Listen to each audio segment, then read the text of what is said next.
Hi all, let's discuss a case study on polynomials.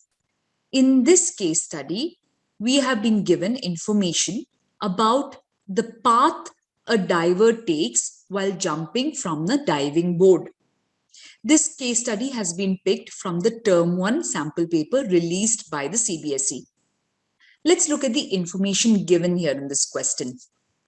There is a path of a diver who jumps from a diving board being talked about, which is clearly a parabolic path as shown in this figure.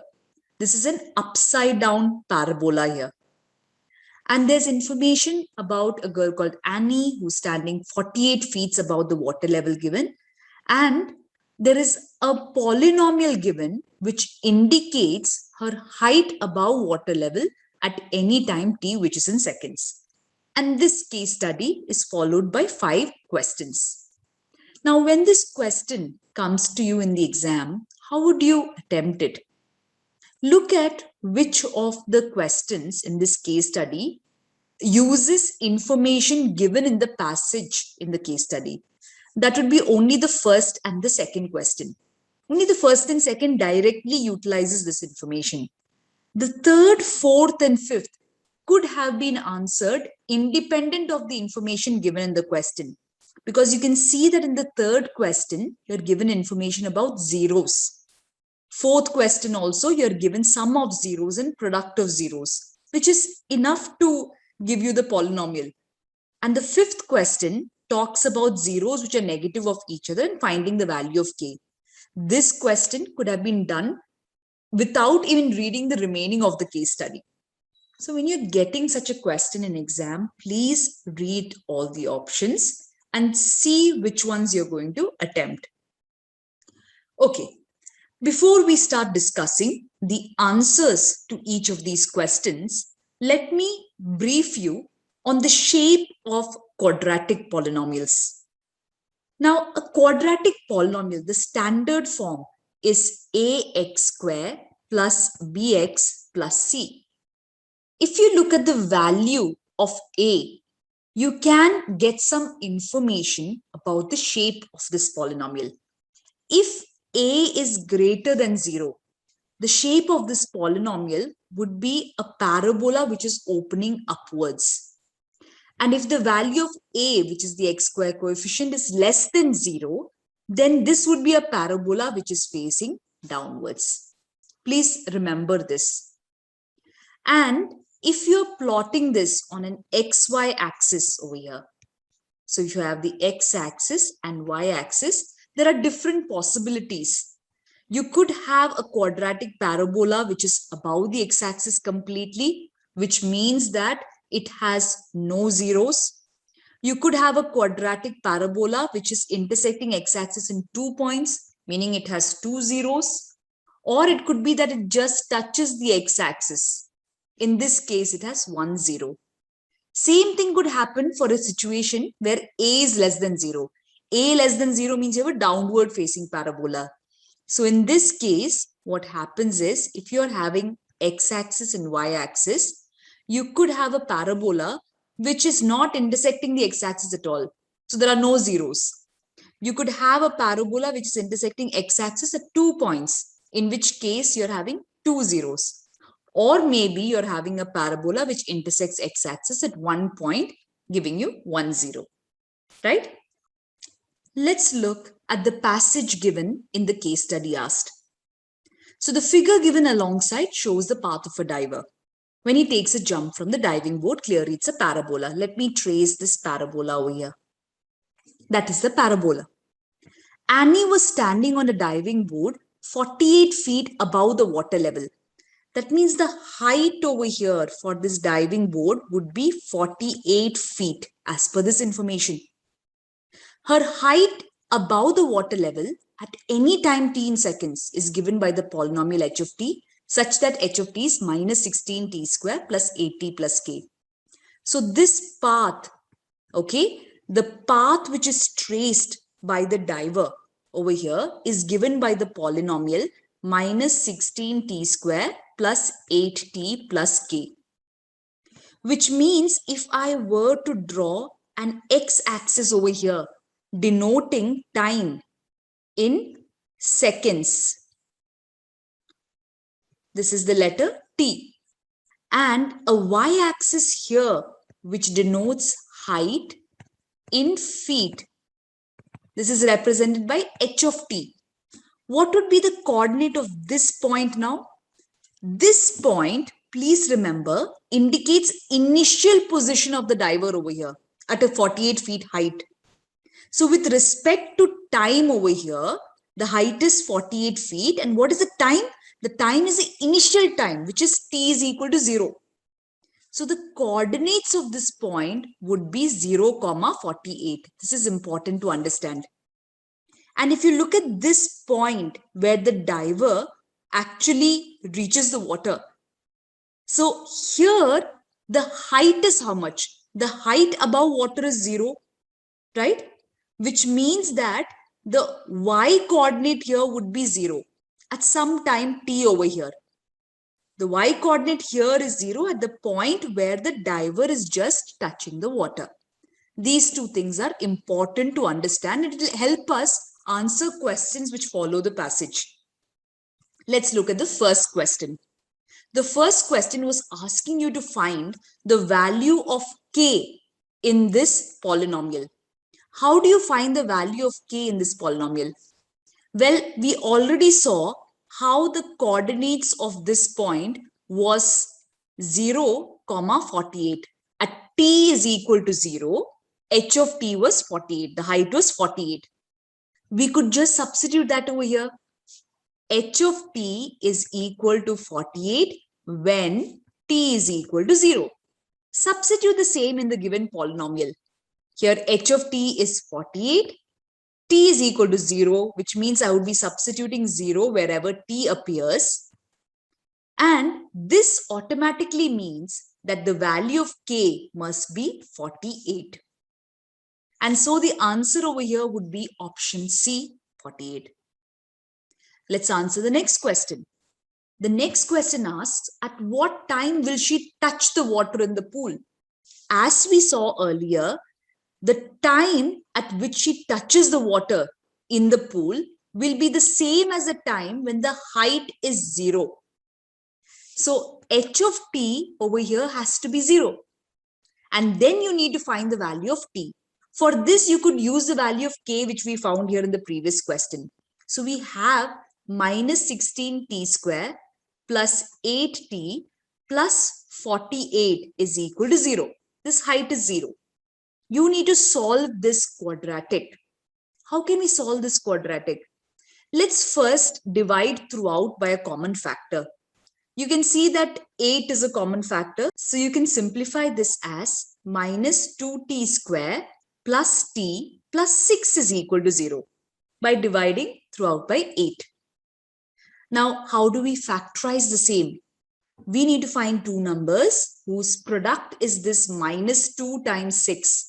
So product must be minus 12 and the sum must be 1. Which two numbers have a product of minus 12 and a sum of 1? That would be 4 times minus 3, which is minus 12. 4 plus minus 3 is equal to 1. Let's split the middle term that way. You're having minus 2t square plus 4t minus 3t plus 6 is equal to 0. Let's factorize in pairs. When you do the same, you obtain minus 2t times t minus 2. Be careful about the signs over here. And you need t minus 2 here again, which means minus 3 would be the factor you take out. This is equal to 0. Or you have minus 2t minus 3 times t minus 2 is equal to 0, which implies t is equal to minus 3 by 2 or t is equal to 2. How do we obtain this? By equating each of these factors to 0. Now, which time would you consider here? You're not going to consider the negative time. You will only consider the positive time over here. The answer in this case would be t is equal to 2 seconds. Right? Okay. Let's try out the next question. Rita's height above water level is given by another polynomial p of t with zeros minus 1 and 2. Then p of t is given by. You need to find another polynomial where the zeros are minus 1 and 2. Now, in this case, how do you answer the question? We know that the form of a quadratic polynomial whose zeros are given is some multiple of x square minus some x plus product. This is the form of a quadratic polynomial. In this question, what did the x-axis stand for? The x-axis stood for time. So we'll replace x with t. So we get k into t square minus sum of zeros into t plus product. What is the sum of zeros? It is minus 1 plus 2, which is going to be plus 1. And the product will be minus 1 times 2, which is minus 2. We are doing minus 1 times 2 here. As I mentioned, this would be t square minus plus 1t, which is just t, and then minus 2. Now, when you look at the options, see carefully whether you are getting this option anywhere. You need some product of t square minus t minus 2. Now, clearly option A is not the answer because it doesn't have two minuses here. B is also not the answer. Look at options C and D. You can see that even here, both of them do not have minus here. But if you remember from what we did earlier, we know that for sure this height over here, the height over here must be 48 feet, right? Doesn't matter who's jumping, whether it was Annie or Rita. The height is not going to change. So we know that the constant's value must have been 48. What should I multiply this polynomial with so that this term becomes 48? We want it to be plus 48. That's what we found earlier. We found that k is equal to plus 48. How can we make this plus 48? In that case, I will choose k to be equal to minus 24. And when we do the same, we get minus 24 times t square minus t minus 2, which is the same as minus 24t square plus 24t plus 48. This would be the polynomial required here. And that answer we get here in option D. Option D says minus 24t square plus 24t plus 48 is the required polynomial, which matches what we require. Now, there are some ways in which you could have done this faster. If you are using the process of elimination, over here you know that Rita's height in feet above water level, which is given by another polynomial, that should also be a polynomial where a is less than 0, right? Here we had the value of a, which is the squared variable's coefficient, that was less than 0. This was the condition for a downward opening parabola.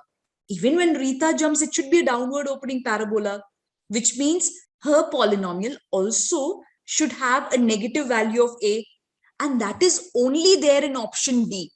You could have marked the answer D in that way. Yet another way of doing this is, you know that when the zeros are minus 1 and 2, it means that the sum of zeros must be plus 1 and the product of zeros has to be minus 2. Now, how do you get sum of zeros and product of zeros? By looking at the answer choices. You would have got sum and product by checking what is minus b by a value and c by a value. If you look at option D, what is minus b by a over here? Minus b by a here is minus 24 by minus 24, which is plus 1. This matches our sum which we wanted. And if you look at c by a, it is going to be 48 by minus 24, which matches the product we require of minus 2. So these are the ways in which you could have answered this question. You could have gone by how you form the quadratic polynomial given this as the zeros, or you could have checked option wise where the sum of zeros and product of zeros get matched. Or in this case, just look at the coefficient of t square. This is the only one with a negative coefficient, and that should be the answer, right? Okay, next question. In this next question, we have yet another diver called Anu, who is diving from the same height. Okay, the graph is not changing, the situation is not changing. Still, we are talking about a height of 48 feet over here. And she is diving such that the zeros sum would be 1 and the product of the zeros would be -6. Now, following the logic which we used in the previous question, you can say that you need to look for an option where a is less than 0. That means the t-square coefficient is less than 0. That happens only in option C. And if you look at the form it is taking, you can see that the constant over here too, this constant which we are speaking about, that value is 48 here as well, right? So this should be the answer if you are reasoning it out this way. Yet another way you can reason this out is by checking what is the value of -b by a and c by a for each of the polynomials. If you're looking at option A, the value of -b by a is -1 by 1, which is -1. And c by a value is 6 by 1, which is 6. This is not matching what the sum of zeros and product of zeros should be. Remember that -b by a indicates the sum of zeros and c by a indicates the product of zeros. So option A is not matching this. The sum of zeros is coming out to be -1. Product is coming to be 6. It is not the same as what we should get, 1 and -6. Look at option B. -b by a here would be -1 by 1, which is -1 again. And c by a over here would be -6 by 1, which is -6. Even though the product is matching, the sum is not matching what we require. In option C, -b by a will be -8 by -8, which is +1. And c by a would be 48 divided by -8, which is -6. This option matches the conditions we require in the question, where sum of 0 should be 1 and product of 0 should be -6. Hence, the correct answer here is option C. Okay? All right. The fifth and last question. The zeros of the polynomial r of t are negative of each other, then k is. Now, this is a question which could have been done even if you did not have any of the informations given in the question. How do we solve this? Please remember the k that is implied over here is not the same k as in the question. This is another constant value they're asking you to find the value of. Zeros are negative of each other. What do we do when zeros are negative of each other?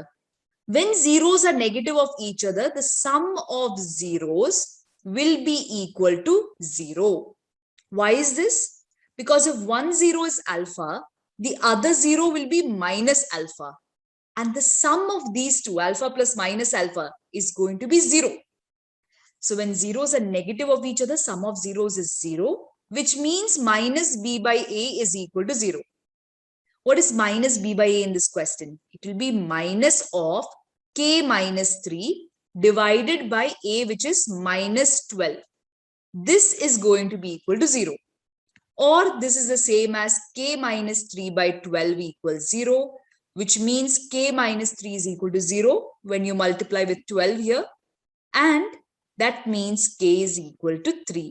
The answer is option A, k equals 3. This is the way you can answer all the questions in this case study. Thank you so much. I will see you in the next lesson. Bye-bye.